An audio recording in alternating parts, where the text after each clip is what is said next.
Bienvenue sur Africa 24 dans cette nouvelle édition du QG Weekend. Voici les titres de l'actualité. Lancement officiel de la campagne électorale en Mauritanie. 6 candidats sont en lice pour tenter de remporter le scrutin présidentiel du 22 juin 2019. Le Crédit Bail dispose désormais d'un cadre juridique adapté au Togo. Cet instrument de financement pour les PME reste encore très peu utilisé à l'échelle nationale. Et promotion pour la sauvegarde de la biodiversité en Ouganda. Des réfugiés déracinés ont décidé de planter des arbres pour reboiser les forêts ougandaises. Mais tout d'abord, médiation du Premier ministre éthiopien Abiy Ahmed au Soudan. Ce dernier était à Khartoum ce vendredi 7 juin pour rencontrer le chef de la junte militaire Abdel Fattah al-Burhan et les représentants de l'opposition civile, quelques jours après le lundi sanglant du 4 juin qui a fait une centaine de pertes en vie humaine parmi les contestataires. Le but étant de trouver un terrain d'entente entre les deux parties. Après l'annulation des négociations, le Premier ministre Abiy Ahmed a appelé les deux parties à une transition démocratique rapide. Notons qu'il s'agit de son deuxième voyage au Soudan depuis le renversement du président Omar el-Béchir le 11 avril 2019. En Mauritanie, la campagne électorale a officiellement débuté le 7 juin. Pour les 6 candidats en lice, tous tenteront de succéder au président sortant, Mohamed Ould Abdelaziz, qui n'est pas autorisé à se présenter pour un 3e mandat selon la Constitution. Gros plan sur l'entame de cette campagne avec Siam Victor Assedji. En Mauritanie, la campagne pour la présidentielle du 22 juin 2019 a officiellement démarré ce vendredi. 6 candidats sont en lice pour briguer la magistrature suprême. Le ministre de la Défense, Ahmed Ghazouani, dauphin du président sortant, Mohamed Ould Abdelaziz, promet de renforcer l'unité nationale. Face à lui, 5 opposants, parmi lesquels Biram Ould Abed, militant anti-esclavagiste, arrivé 2e à la présidentielle de 2014. C'est une présidentielle assez inédite. Le président sortant n'est pas candidat. Il y a beaucoup d'enjeux. Il y a la force qui est derrière. C'est le candidat de la mouvance présidentielle qui est favori. Tout le parti islamiste, qui est la principale force de l'opposition, qui soutient Sidi Mohamed Ould Boubacar. Il y a la confiance de la population. Le scrutin du 22 juin est censé consolider la démocratie en Mauritanie. 4 candidats ont décidé de s'unir autour de celui parmi eux qui affrontera le candidat du parti au pouvoir lors du second tour. C'est la première présidentielle qui pourrait faire l'objet d'une passation de pouvoir entre un président élu et son successeur. Depuis 1978, il y a une série de coups d'État. Le principal enjeu, c'est la transparence. La campagne s'achève le 20 juin 2019. 14 jours d'opérations séduction, de festivités et de grands meetings qui marqueront les déplacements des 6 candidats à travers le pays. Déjà, la campagne a débuté à Nouakchott, la capitale, par des parades de 4 candidats qui tentent de rallier tous les électeurs indécis. Également dans l'actualité, des divisions au sein de la majorité présidentielle au Mali. 10 partis regroupés au sein de l'Alliance Ensemble pour le Mali ont décidé de quitter cette coalition pour former une nouvelle alliance ce vendredi 7 juin.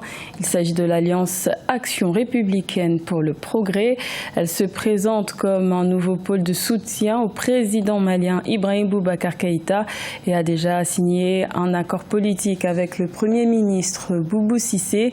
De nouvelles adhésions à cette alliance sont attendues en ce samedi 8 juin. Les parlementaires togolais ont adopté le 6 juin la loi sur le crédit bail, un instrument de financement peu connu par les petites et moyennes entreprises togolaises. Ce moyen de financement offre pourtant de nombreux avantages par rapport au crédit classique. Aïssatou Bari.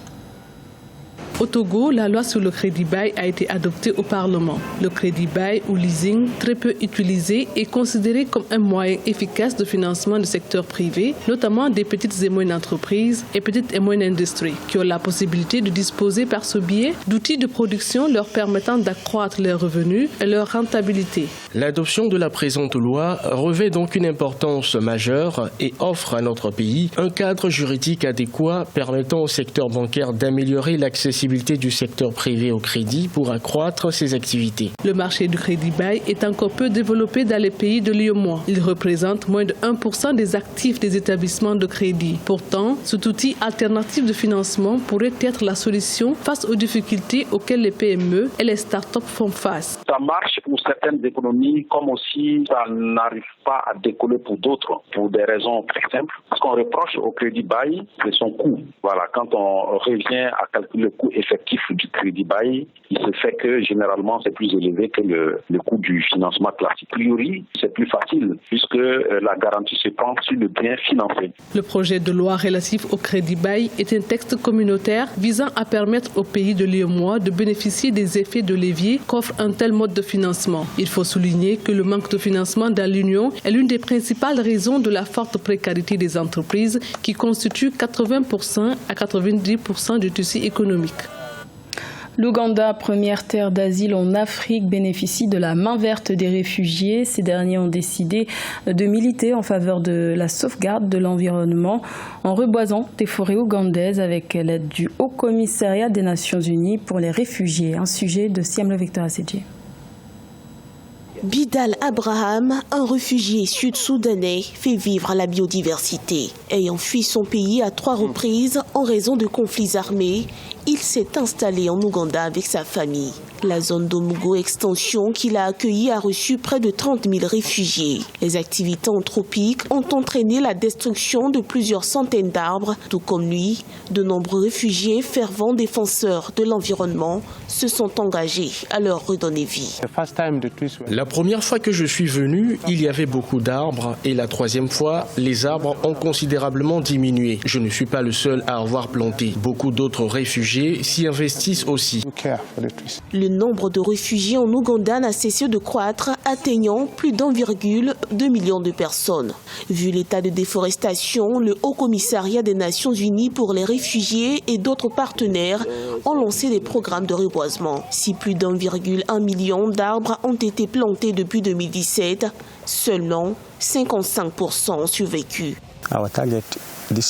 Notre objectif cette année est d'atteindre 600 000 plants, mais nous en sommes maintenant à environ 823 000 plants, ce qui est au-dessus de nos attentes. C'est un objectif que partagent à la fois les réfugiés et les communautés hôtes.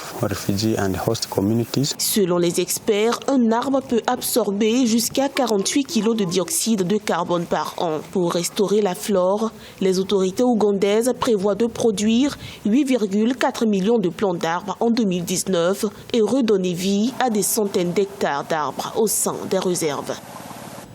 Le Cameroun compte bien être à la hauteur des 2 compétitions continentales de football qui lui ont été confiées, à savoir le CHAN 2020 et la CAN 2021.